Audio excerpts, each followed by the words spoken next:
Coverage with a look at some pretty bad damage in the Williamsburg area. That's where we find 10 on your sides and McNamara with more now on the situation there. Ann?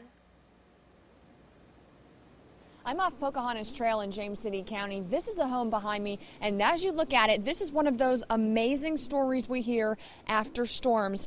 This tree fell onto this home. It cut the home almost directly in half. It went through one side and right out the other, and it also landed directly in a bedroom on a bed. A couple was in that bed, and we've just spoken with them.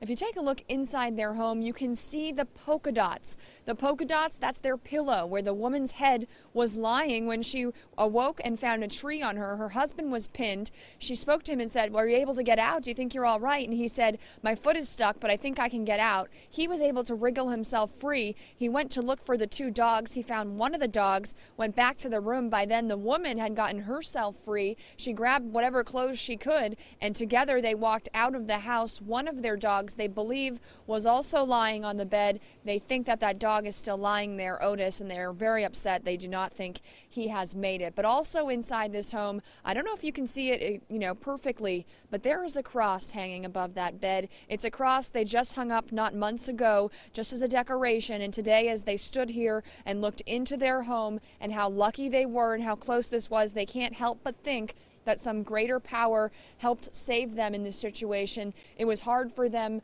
to even be here to look inside this home with us today, but they shared their story, and we're going to share it with you tonight on Wavy News 10 at 5 o'clock. But really an amazing story, guys. A couple completely shocked. They didn't know what had happened. They woke up, a tree was on them. They went to bed knowing there were thunderstorms, didn't think this would happen to them, but as you know, it can happen to anyone. So we're going to share their story tonight at 5 o'clock. Live in Williamsburg, I'm Ann McNamara, 10 on your side.